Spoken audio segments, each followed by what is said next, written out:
धाराशिव लोकसभा मतदारसंघातून प्रत्येक गावाच्या कानाकोपऱ्यातून ज्याला कडवट शिवसैनिक म्हणून असल्या उन्हातानात आज आपल्याला एका निर्णयाकडे येण्यासाठी सगळी कामं बाजूला ठेवून पेशंट हॉस्पिटलमध्ये तसाच सोडून या ठिकाणी उपस्थित आहे. या ठिकाणी व्यासपीठावर उपस्थित असलेले आमचे मार्गदर्शक माजी खासदार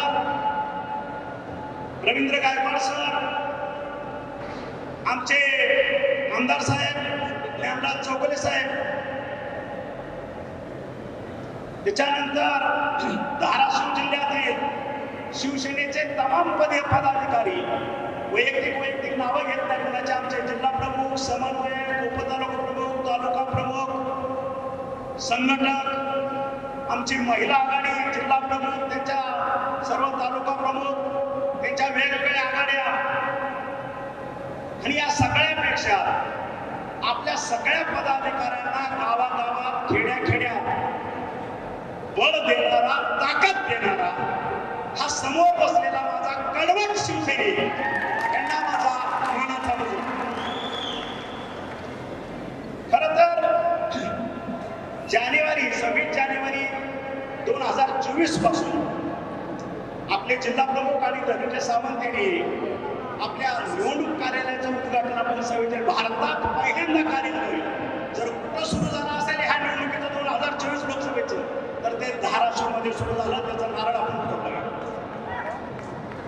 आणि त्याचं एकच कारण होतं की पारंपरिक पद्धतीनं आपल्या सरांनी आता सांगितलं की अतिशय प्रतिकूल परिस्थितीमध्ये 2-2, 3-3 मंत्री, 2-2, 3-3 मुख्यमंत्री, या 2-3 जिल्ह्यातले सगळे दिग्गज पदाधिकारी, मी असं म्हणेन काँग्रेस राष्ट्रवादीचे सरदार सरांच्या विरोधात एकवटले असताना गल्लोगल्लीत शिवाजी महाराजांचा गनिमिकावा करणारा माझा शिवसैनिक त्या ठिकाणी दाटमानेनं उभा राहिला आणि ती खिंड लढवली. जय पराजय ह्याला आम्ही मानत नाही. तो होत असतो, येत असतो, जात असतो. त्यावेळेला असल्या पराजयानं तो कुठल्या जयानं उन्माद होणाराही माझा शिवसैनिक नाही आणि पराजयानं खचणाराही माझा शिवसैनिक नाही. म्हणून हा शिवसैनिक आहे. याचं वर्णनच करता येणार नाही, याची दिशाही कुणाला कळणार नाही. आणि म्हणून हा धाराशिव जिल्हा अख्ख्या महाराष्ट्रात कडवट शिवसैनिक म्हणून ओळखला जातो. त्याचं कारण ते हा कुणापुढेही वाकणार नाही, कुणापुढेही नतमस्तक होणार नाही. स्वतःच्या स्वाभिमानानं घरात आपल्या मडक्यातलं तांब्यावर पाणी पिऊन झोपेल, पण कुणापुढे झुकणार नाही. ही या शिवसैनिकाची जात आहे. म्हणून हा शिवसैनिक. आणि म्हणून यापुढं आपण ज्यावेळेस फॉर्म भरायला आलो त्यावेळेसही सर तुम्ही होता, आमचे आमदार साहेब होते, माझ्या शिवसैनिकांची खंत मी बोलून जातो. याचा अर्थ आम्ही महायुतीतनं काहीतरी वेगळा विचार मांडतोय किंवा महायुतीच्या बाजूने काहीतरी वेगळ्या पद्धतीने आम्ही चाललोय असं अजिबात नाही. पण माझ्या शिवसैनिकांचं दुःख, माझ्या गल्लीबोळातला शिवसैनिक, खेड्यातला गट शिवसैनिक, माझ्या बांधावरचा शिवसैनिक, याचं दुःख काय, याची व्यथा काय, हे सर्व नेते मंडळीला करणं गरजेचं होतं आणि ते तुमच्या माध्यमातून मी ते काम केलं. कारण इतिहास आहे आपल्या जिल्ह्याला आणि त्याच्यामुळं ते कुठंतरी मांडणं गरजेचं होतं. आणि म्हणून नेत्याला थोडी अडचणी असतात बोलण्यासाठी. आपण कार्यकर्ते आहोत. हे मंत्रीपद वगैरे वगैरे आम्ही मानणाऱ्यापैकी फारसा नाही. मला काय त्याची गरज नाही, हात आम्हाला नाही. शिवसैनिक हे जे पद आहे त्या पदासारखं दुसरं कुठलंही पद नाही. हे बाळासाहेबांची शिकवण. आणि म्हणून बाळासाहेबांच्या शिकवणीतून 80% समाजकारण आणि 20% राजकारण हे आतापर्यंत 1988 पासून आतापर्यंत सावंत कुटुंब त्याच्याशी बांधिलकी दाखवतं आणि त्या पद्धतीने काम. सोलापूर जिल्ह्यात माझे एक मागे सभा झाली होती 3 महिन्यात. त्यावेळेसही मी माझी व्यथा करून दाखवली की शिवसेना बाळासाहेबांनी शिकवलेल्या शिकवणीप्रमाणे 80% समाजकारण आणि 20% राजकारण ह्याच्यापासून कुठेतरी फारकत घेते की काय शंका मी उपस्थित केली होती. कारण माझा तो स्वभाव आहे, तोंडावर मी स्तुती करत नाही, मला चमचेगिरी करायची सवय नाही. जे वास्तव आहे ते नेत्यापुढे मानण्याचा माझा स्वभाव आहे. आज मी पक्षाचा आहे इथपर्यंत ठीक आहे. उद्या ह्या बोलण्यानं मला जी हक्कपट्टी झाली तर मी त्याची अजिबात चिंता करत नाही. कारण मी जे बोलतो, मी जे वागतो, मी जे करतो हे फक्त आणि फक्त बाळासाहेबांच्या चरणाची शपथ घेऊन टाकतो. 80% समाजकारण आणि 20% राजकारण, त्याला सावंत कुटुंबाची बांधणी, त्याच्या बाहेर आणि म्हणून माझ्या शिवसैनिकांचा स्वाभिमान टिकला पाहिजे. सरांनी आता सांगितलं, माझा शिवसैनिक राष्ट्रवादीच्या दारात जाऊन उभा राहणार नाही. माझ्या शिवसैनिकांची स्वतंत्र यंत्रणा असली पाहिजे. सर, बाळासाहेबांची शपथ घेऊन तुम्हाला सांगतो, माझा शिवसैनिक 2 रुपयासाठी किंवा यंत्रणेसाठी कुणाच्याही दारात झुकणार नाही. हात पसरणार दुसऱ्याची गरज नाही. दुसऱ्या 3-4 मतदारसंघाची जरी जबाबदारी दिली, या शिवसैनिकांच्या आशीर्वादानं, ह्यांच्या कृपेनं त्या ठिकाणी सुद्धा आपण भगवा भगवल्याशिवाय जाणार हे सगळे नेते मंडळी, सगळ्या नेते मंडळीला. आणि म्हणून मला तरी असं वाटतं, एका लोकांना बाई म्हातारी होत नाही. सर, बरोबर आहे का? ह्या पंचवार्षिकला 2024ला धनुष्यबाण मशीनवरनं गायब झालं म्हणून आम्ही खचणार. आमच्याकडे सहनशीलता आहे, आम्ही वाट बघतो. लोकांना वाटलं असेल सावंत साहेब तिकिटाच्या ह्याच्या बाबतीत झालं, हे सगळे 5-6 हजार कार्यकर्ते होऊन गेले. आमचा नितीन लांडगे त्या ठिकाणी होता, आमचा खापे होता. त्यांनी मुख्यमंत्री साहेबांना इथली वास्तव परिस्थिती सांगायचा प्रयत्न केला. पण सर, आमदार साहेब, आपले संपर्क खोचरे साहेब, आस्थनीतले निकाली काही ठिकाणी असतातच, प्रत्येक ठिकाणी आलं लक्षात. शिवाजी महाराजांचा त्यावेळेस सूर्याचे पिसर सुद्धा होताच, एक काउंटर पार्ट असतोच. त्यांनी मुख्यमंत्र्यांसमोर वेगळी भूमिका मांडायचा प्रयत्न केला. त्याने आपल्याला काय केलं? कारण तुम्ही फक्त तिकीट देणार आहात, मत देणारा हा माझा सर्वसामान्य शिवसैनिक. ह्यांच्या जीवावरती आम्ही बोलतो, मित्राच्या जीवावरती बोलत नाही. आणि म्हणून गेलं तिकीट, जाऊ द्या, पण महायुतीतच राहिलं हे नशीब. पाय दिलं नाही कोणाला, आपण पाय दिलं नाही. आणि म्हणून तमाम शिवसैनिक अण्णाने सांगितलं तसं की वाट बघत होता काय भूमिका घ्यायची. पण सरांनी मगाशी सांगितलं 2014 ते 2024 पर्यंत गेल्या 10 वर्षातला आपण जर बघितलं, काय पद्धतीचा विकास झाला, काय पद्धतीचं शेतकऱ्याच्या जीवनामध्ये परिवर्तन झालं. सर्व ठिकाणी रोडचं कनेक्टिव्हिटी कशा पद्धतीने झालं, एअरपोर्ट कसं झालं. 2 मिनिट थांबतो. आपल्या धाराशिव जिल्ह्याचे तुळजापूरचे आमदार माननीय राणादादा पाटील, आमचे मार्गदर्शक बसवरावचे पाटील साहेब, आमचे सहकारी सुनील मालक आणि त्यांच्याबरोबर असणारे सर्व कार्यकर्ते आता व्यासपीठावर येत आहेत. मी माझ्या तमाम धाराशिवच्या शिवसैनिकांतर्फे, माझ्या पदाधिकाऱ्यांतर्फे त्यांचं स्वागत करतो आणि त्यांना विनंती करतो की त्यांनी स्थानापन्न व्हावं.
स्वागत करतो.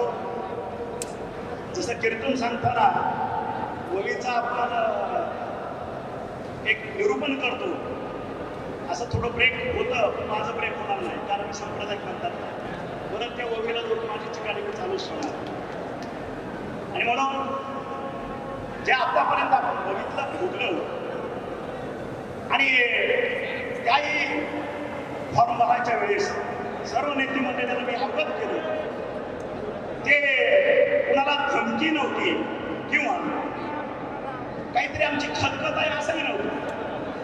अजितदादांनी आपल्या मीडियाला सांगितलं की सावंत साहेबांची ही खंत आहे, खतखत नाही, खंत आहे. आणि आमची खंत नेते मंडळी समोर आम्ही बोललंच पाहिजे.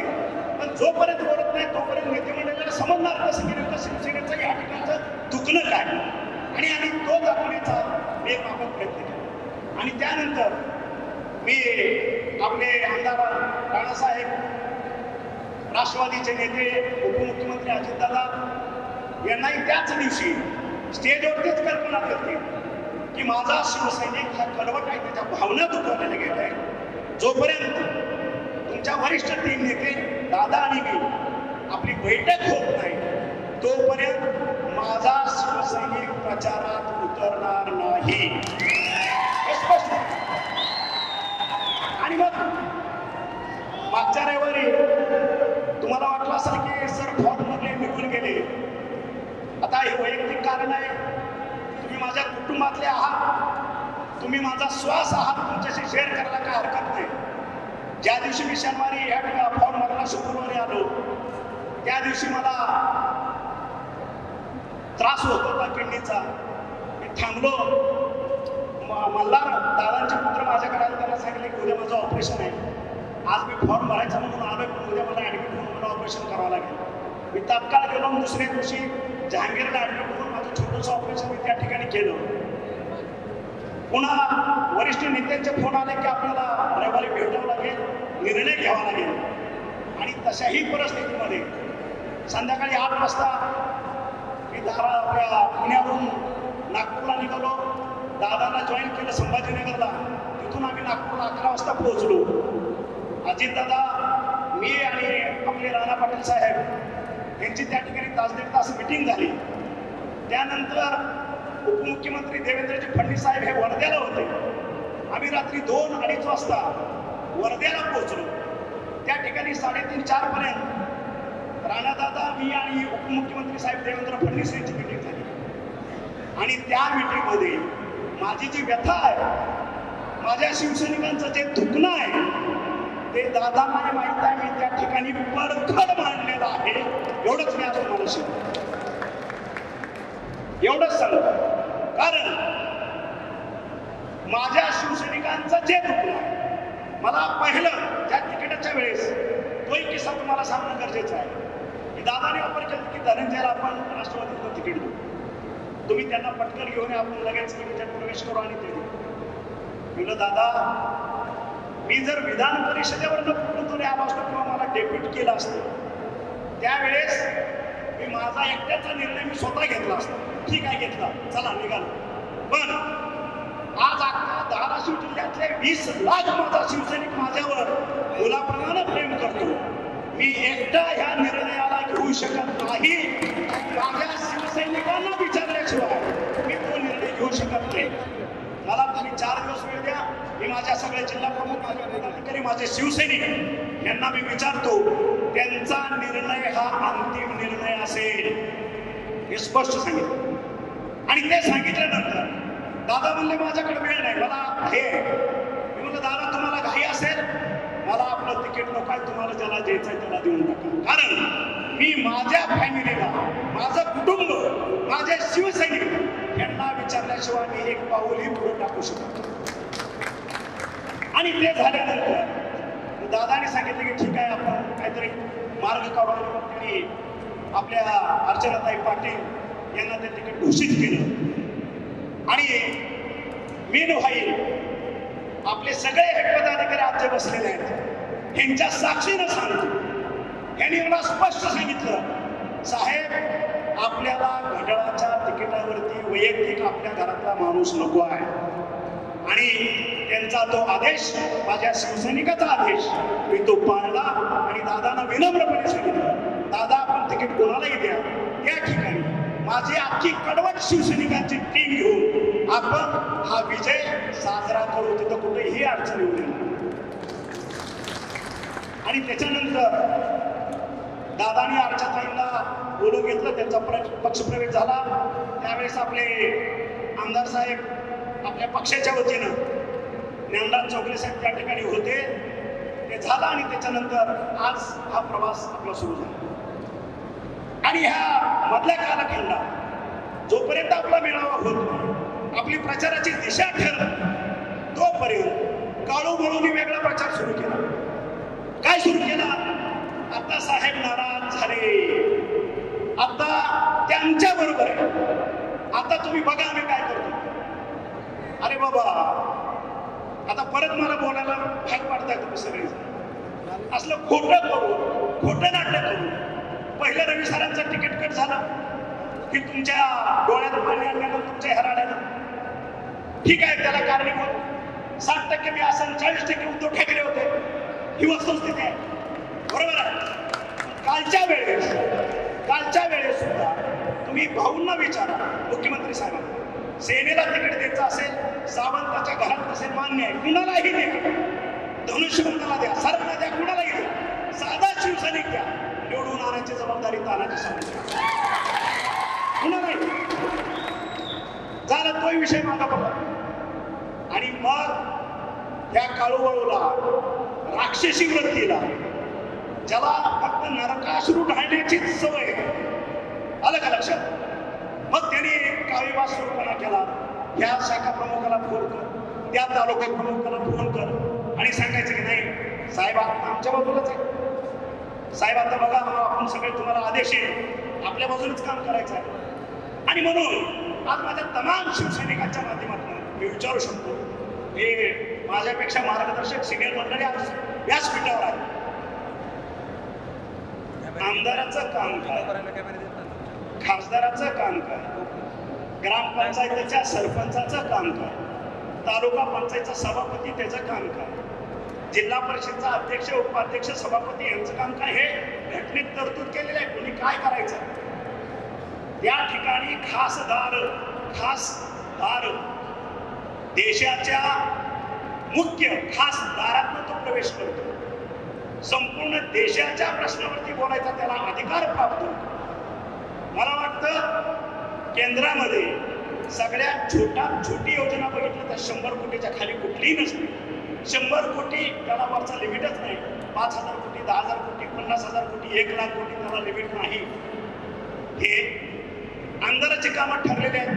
आपल्या मतदारसंघापुरतं, राज्याच्या हितापुरतं तो बोलू शकतो, काम करू शकतो. असं नाही की तो माझ्या ह्या मतदारसंघात नाही म्हणून विधानसभेत तो ह्याच मतदारसंघावरती प्रश्न विचारू शकतो. राज्याच्या कुठल्याही कानाकोपऱ्यात, चांद्यापासून बांधापर्यंत काय झालं तर त्या आमदाराला आपला आवाज सभागृहात उठवण्याचा अधिकार आहे, त्याला कोणीही रोखू शकत नाही. ही वस्तुस्थिती. आणि मग गेल्या 8 दिवसातलं 10 दिवसातलं मी भाषणं ऐकली काळूबाळू समोर. आणि मला दुसरी नौटंकी तुम्हाला आठवत असेल 2019ला सुद्धा विधानसभेच्या वेळेस हे आमचा अजित काहीतरी पोरखेळ केला, त्याने कुठेतरी धक्काबुक्की केली, लगेच मारलं, चाकू हल्ला झाला, आमदारावरती चाकू हल्ला झाला, लगेच बँड्याच्या लगेच मीडिया, लगेच बातम्या. आपला मीडिया तर बसलेलाच आहे. शिवलं तर मला काय मागचं माहित नाही, आमच्या अजितनं काहीतरी करायला गेला भूल झाला. आता परत तसंच फॉर्म करायला गेलं, मुंबईचं एसीतलं बसलेलं ते इथं आलं आणि भोळ कुणाला आले, 42 डिग्रीमध्ये फिरणाऱ्या आमदारांना भोळ आले. आलो का दिवस गेले का काय? चक्कर कशाला आली? चक्कर याचं काय कारण आहे? आम्ही 60-60 वर्षाचे, 42-45 डिग्रीमध्ये आज माझ्या हातात बेडगं द्या, फावडं द्या, खुडं द्या, मी काम करून दाखवतो. ताकद आहे माझी, नाही चक्कर येणार, मी पाणी मी मागणार नाही. असं हिंमत ये माझ्या बरोबर शेतात काम करायला, धर्माच्या बरोबर बांधो, आहे का तुझी हिंमत बरोबर? नुसता फॉर्म भरायला आला, त्याला चक्कर आली, झाली शिफ्टमध्ये. माझी खासदार काळूतला बाळू लगेच बघायला गेला हॉस्पिटलमध्ये, बरे करे तब्येत तुझी लगेच मीडिया लगेच हे काय पद्धत आहे म्हणजे ड्रामा करायची पद्धत. पण आता तमाम धाराशिव जिल्ह्यातला मतदार ह्या काळबाळूच्या ड्रामागिरीला फसणार नाही. ही वस्तुस्थिती आहे. आता मी त्या वीरगव्हाणला आम्ही सगळे पाण्याचं बघायला गेलो. त्या ठिकाणी मी वस्तुस्थिती सांगितली जातं चुकीचं काय मी काय बनवलं माझ्या शब्दाचा विपर्यास केला की काळू असेल बाळू असेल यांचा शिवसेनेचा संबंध काय. साधा प्रश्न आहे. सर मार्गदर्शन करा तुम्ही मार्गदर्शक आहात. यांचा शिवसेनेचा संबंध काय आमदार साहेब आहे का. हा काळू थोरला जे काय घडलं सगळ्या सहकारी संस्थांच्या ह्याच्या बापानं नेलं वाट लावलं. तेरणा बंद पडला तिथलं भंगार विकलं. डीसीसी बँक ह्याच्या बापानं विकलं. बरोबर आहे. खापर राणादादाच्या पप्पावरती फोडलं. इतिहास सगळं मारून समजून घेतलं. बरोबर आहे. जे बाळूचा मी बाप काही दिवस चेअरमन होतात नाही तेरणीचा नव्हता का. मग तुम्ही काय दिवे लावले ह्या सगळ्याचं. आज आम्ही ह्या तेरणीमध्ये जसं या सगळ्यांच्या माध्यमातून नेत्यांच्या मंडळीतून हा कारखाना भरवण्यातला मिळाला. आज व्हिजिट केली. केबल कॉपर लोखंड भंगार सगळं कापून नेलं होतं. काही शिल्लक नाही त्या ठिकाणी. पूर्ण वाटोळं केलं होतं. ही भंगार विकणाराची अवलाद. बरोबर आहे. आणि हे यांचं काम काय फोन हा बोला काय झालं तुझं एसटीत बसत जागा नाही सांगतो पण हे का खासदाराचं काम एसटीत बसायला जागा. तुझी गाडी पंक्चर झाली मी माणूस पाठवून देतो. तुझ्या गाईला इंजेक्शन द्यायचं आहे मी डॉक्टरला पाठवून देतो. मग ते जिल्हा परिषद तालुका पंचायतच्या सदस्याचं काम आहे. तुझं काम तुला कळतं का. तुला खासदार म्हणून आम्ही निवडून दिले. 18 लाख जनतेचा प्रतिनिधी लोकसभेत पोहोचवण्यासाठी आम्ही जीवाचं रान केलं. या सावंत सरानं या शेतकऱ्यांच्या कष्टाची साखर गोडवून होती. 7 लाख क्विंटल विकली रक्कम भरवेत तुझ्यासाठी आणि त्याच्यात तुला निवडून आणला. आणि मग विजय तू पहिलं काँग्रेसच्या लोकांना तुझा राजकीय बाप केला. नंतर उद्धव ठाकरेचा तुझा काही संबंध होता. सेनेचा काही संबंध नव्हता. त्याच्यानंतर काही मंडळीला 14 ते 19 पर्यंत पकडला. त्याच्यानंतर शिवसेनेचा राजकीय बाप तुला तानाजी सावंत दिसला. सरळ आहे तुला लुटू.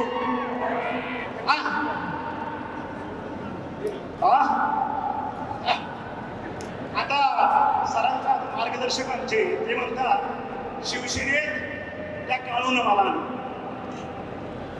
असं तो म्हणतो काळू म्हणतो. कदाचित त्याला हिस्ट्री माहित नाही. सरांना माहित नाही आमच्या ज्ञानराजला माहित नाही. सावंत फॅमिली बाळासाहेब ठाकरेंच्या आशीर्वादाने 1988 पासून बाळकडून माझ्या घरात आहे. 1988चा शिवसैनिक आहे तानाजी सावंत. 1988 सोलापूर जिल्हा असेल पुणे जिल्ह्यातली शिवसेना ह्या तानाजी सावंत सांभाळली. त्या काळूला सांगा तू कालचा परवाचा आहे. तुझ्या शिवसेनेचा काही जमत नाही. वस्तुस्थिती आहे. आलं का लक्षात. तू काय सांगतो शिवसेनेत तुम्हाला आणलं आणि सगळ्या जिल्ह्याची वाट लागल्यानंतर राजकीय बाब 2019ला मला केलं. मी भारावून गेलो. राजकीय बाब झालो कोणाचा तरी म्हणून सर झालं आणलं. आणि ज्या वेळेस चर्चा झाल्या सत्तांतर झालं पूर्वीच मवियाचं सरकार आलं. या काळूबाळूने या धाराशिव जिल्ह्यामध्ये त्या नगरच्या माकडाच्या हातात हात घालून गुच्छाच मांडला करप्शनचा. हे सगळ्याला माहिती आहे. प्रत्येक वेळेस त्याला मी बोलून घ्यायचो बाबा करप्शन करायचं नाही. भ्रष्टाचार कशासाठी. तुम्हाला तुमच्या खिशातला चहा सुद्धा तुम्ही इलेक्शनला पिलेला नाही. तुम्ही कशासाठी हे करताय. त्यांची वाक्य त्यांच्या शब्दात सांगतो मार्गदर्शक साहेब. सत्ता कधी येते कधी जाते कळत नाही. आता चान्स आहे मग आम्ही पैसे खायचं नाही तर काय शेण खायचं का. हे त्यांचे वाक्य ऐका. त्यांच्याच वाक्यातला अंबाबाईला स्मरून बोलतोय तानाजी सावंत. एकही शब्द खोटा कानामात्रा सुद्धा बदलत नाही. पैसे खायचे नाही तर काय शेण खायचं. अरे मला अधिकाऱ्यांना जर तुम्ही त्रास दिला त्या अधिकारी जनतेच्याच खिशातून पैसे काढणार आहेत ना. ही कुठली पद्धत आहे? आणि अशा पद्धतीनं ज्यांनी राजकीय बाप मानला, जनतेच्या हितासाठी आम्ही सरकार बदलतो, त्यांना वाटलं आता पुन्हा आपल्याला काहीतरी ऑपॉर्च्युनिटी मिळेल आणि म्हणून ते थांबले. आणि माझ्या माहितीप्रमाणे परवा फॉर्म भरायच्या वगैरे काहीतरी काढा. अजून पुन्हा तरी एक राजकीय बाब परवाच्या फॉर्म भरताना एक म्हणतो, त्याचंही मी फोनवर अभिनंदन केलं त्या राजकीय बाबाचं. म्हणलं हे बघ, मी 2019ला राजकीय बाब होतो, तुला आता मानलाय, मला माहिती आहे तू काय करणार नाही. तू शाब्दिक भाषण द्यायला जाशील, अजिबात जायचं नाही कारण हे फसवे ठेव. मला साहेब तुमच्यापेक्षा 25 वर्ष मी राजकारणात आहे. मी किती नद्याचं पाणी पिलोय हे मला माहित आहे. की असली लई येऊन गेली माझ्याकडे, तुम्ही फसला मी फसणार. आणि म्हणून तुम्ही बघितलं असेल महाराष्ट्राचा जाणता राजा काल परवा आपल्या धाराशिवमध्ये काहीतरी येऊन गेले आणि त्यांचा अमरावतीच्या सभेत त्यांनी स्वतःचा मोबाईल लावून एक क्लिप ऐकवली 2014ची मोदी साहेबांची. खर तर अतिशय मोठे नेते आहेत, त्यांना विनम्र अभिवादन करून मी माझं मत व्यक्त करतो. लोकशाहीच्या माध्यमातून आपलं मत व्यक्त करायचा प्रत्येकाला अधिकार आहे अधिकार. आणि त्या माध्यमातून 2014च्या अगोदर भारताचा विकास झाला आणि 2014 नंतर आज 2024 10 वर्षातला भारताचा विकास बघा. मित्र म्हणे हा विकास मुंबई, दिल्ली किंवा उत्तर प्रदेश, लखनौ पर्यंत मर्यादित राहिलेला नाही. आज आपल्या भागात गेलेले हायवे बघतोय, सुरत चेन्नई बघतोय, झालेला बीडचा पुढं संभाजीनगर पर्यंत झालेला हायवे बघतोय, सोलापूरचे हायवे बघतोय, वेगवेगळ्या पद्धतीचे जनरेशन स्टेशन्स बघतोय, शेतकऱ्यांना केलेली मदत आपण बघतोय. शेतकऱ्यांच्या खात्यावरती 6,000 रुपये महिना जात आहेत, गोरगरिबांना डायरेक्ट त्याच्या खात्यामध्ये पैसे जात आहेत. आणि हे सगळं असताना ज्याला माझा मतदार शून्य आहे, मोबाईलवरती आहे, सोशल मीडियावरती आहे, आज जगामध्ये भारताची 2014च्या अगोदर पद काय होती आणि 2014 नंतर आजपर्यंत भारताचा नंबर जगामध्ये कितवा गेला हे प्रत्येकानं बघावं, कोणाच्या सांगण्यावरनं बघू नये या मताचं. आणि म्हणून जाणता राजाने जे क्लिप दाखवली, महागाई आम्ही कमी करू, महागाई कमी करू, आणि मोदीने कुठं महागाई कमी केली, महागाई वाढली. सर्वसामान्य जनताला काही पोरं सोडली, पण ज्या काय माझ्या माता भगिनी आणि जे काय शेतात काम करणारे माझे शेतकरी म्हणतोय त्यांना माहित नसतं. आज श्रीलंकेमध्ये पेट्रोलचा दर काय, भाजीचा दर काय, पाण्याच्या बाटलीचा दर काय हे माहित करून घ्या म्हणा आमच्या जाणता राजाला. आज आमच्या शेजारी पाकिस्तान आहे, त्या ठिकाणी ह्या सर्व जीवनावश्यक वस्तूचे बाजारभाव काय बघून घ्या. बांगलादेशामध्ये काय भाव आहे बघून घ्या, तिबेटमध्ये काय भाव आहे बघून घ्या, चायनामध्ये काय भाव आहे बघून घ्या, माझ्या नेपाळमध्ये काय भाव बघून घ्या. म्हणजे ज्या वेळेस आपण ग्लोबली बोलायला जातो, ज्या गोष्टी जाणत्या राजाने सांगितल्या की हवा इतकी झाली, इतकं झालं, ते त्यावेळेस काय बोलले होते 10 वर्षापूर्वी, हे कुठं खरं झालं, त्याने आपला शब्द फिरवला, ते शक्य झालं नाही. अहो ह्या पाकिस्तानामध्ये पेट्रोलचा भाव 400 रुपये आहे, 400 रुपये लिटर. पाण्याची बाटली आपली 1 लिटरची 200 रुपयाला मिळते. अंडा आपल्याला 150 रुपयाला त्या ठिकाणी एक अंडा मिळतं. त्या पद्धतीची महागाई माझ्या भारतात आहे. अमेरिकेतलं उदाहरण घ्या, जर्मनीमधलं उदाहरण घ्या, हे तुम्हाला कळतं सगळं. पण कुठेतरी मतांतर लोकांना बोलवण्यासाठी वेगवेगळ्या पद्धतीचा गोष्टीचा अवलंब करायचा, लोकांची मती प्रविष्ट करायची आणि वेळ मारून द्यायची. पण हा माझा सर्वसामान्य मतदार, भारत देशातला आपला मतदार बोलणार नाही, तुमच्या चकव्याला फसणार नाही, याची गॅरंटी आज मी शिवसेनेतर्फे आमच्या नरेंद्रभाई मोदींना देतो. कारण त्यांच्याला माहित आहे काय काम झालं. आज कधी न भूतो न भविष्य 10 वर्षामध्ये भारताची अर्थव्यवस्था पहिल्या 5 मध्ये आली विश्वामध्ये. हे कुणाचं काम आहे? हे तुमच्या काळात का झालं नाही? तुम्ही तरी 34-35 वर्ष सत्तेत होता. तुम्हाला जमलं नाही ते करून दाखवलं ना. आणि आज जो उर्वरित विकास आहे तो जर पूर्ण करायचा असेल तर आपल्याला नरेंद्र भाई मोदींना परत त्या ठिकाणी तिसऱ्यांदा पंतप्रधान झालेलं पाहायचं आहे. हे माझ्या सर्वसामान्यांचं स्वप्न आहे. एवढंच मी आता निश्चित. आणि म्हणून आपकी बार 400 पार. आणि परत एकदा कळकळीची विनंती करायची आहे माझ्या सर्व तमाम शिवसैनिकांना, या ठिकाणी 400 जर करायचे असतील तर माझ्या धाराशिवचा एक लोकप्रतिनिधी त्या ठिकाणी असणं गरजेचं आहे. कारण सत्ता ही एनडीएचीच येणार आहे. नरेंद्र भाई मोदी हेच पंतप्रधान होणार आहे. आणि जर आपला खासदार विरोधाचा असेल तर पुन्हा हा आकांक्षित जिल्हा असाच राहणार. याच्यामध्ये मोठमोठे प्रोजेक्ट कुठलेही येणार नाही. ही वस्तुस्थिती. त्याच्यामुळं सर्वसामान्य कळतं सत्ता कुणाची येणार आणि मग मी माझं मतदान उभाया का घालू. आणि म्हणून माननीय नरेंद्र मोदी भाई यांचं स्थान बळकट करण्यासाठी आपल्यावरती जी जबाबदारी दिली आहे धाराशिवची, तो उमेदवार आपल्या ताई सौ अर्चनाताई पाटील यांचं चिन्ह घड्याळ आहे. आणि मी माझ्या तमाम शिवसैनिकांना कळकळीची आणि नम्र विनंती करतो, नम्र आव्हान करतो, आपण जीवाचं रान करून प्रत्येक गावागावात प्रत्येक शाखेशाखेत त्या ठिकाणी आपला मतदार जागृत करा, सगळं मतदान गोळा करा आणि येणाऱ्या 7 तारखेला घड्याळाच्या चिन्हापुढचं बटन दाबून आपण या ठिकाणी आपला उमेदवार कमीत कमी 2 लाख मतांना विजयी झाला पाहिजे. हा शब्द आपण देशाचा या विश्वाचा नेता नरेंद्र भाई मोदी यांना आपण देऊ. आणि जे माझे मार्गदर्शक आमचे प्राध्यापक रवींद्र गायकवाड यांनी सांगितलं, माझ्या तमाम शिवसैनिकांना कुठलीही यंत्रणा कुठलंही काय कोणाला कोणापुढेही मान चुकावी लागणार नाही.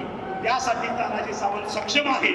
त्यांनी आपले सगळे जिल्हा प्रमुख, आमच्या महिला आघाडीच्या प्रमुख, आपले तालुका प्रमुख, आपले समन्वयक यांच्या आजपासूनच मीटिंग होते. सगळी यंत्रणा कामाला 24 तासाच्या आत लागली पाहिजे आणि गल्लीबोळात आपला प्रचार सुरू झाला पाहिजे. हे दृश्य मला 24 तासात दिसलं पाहिजे. एवढंच नम्र आवाहन करतो आणि आजच्या पुरतो हे 2 शब्द संपवतो. जय हिंद, जय महाराष्ट्र. हा व्हिडिओ आपल्याला आवडला तर लाईक आणि शेअर जरूर करा. तसेच आमचे YouTube चॅनल सबस्क्राईब करा आणि Facebook पेजला लाईक आणि फॉलो करायला विसरू नका. धन्यवाद.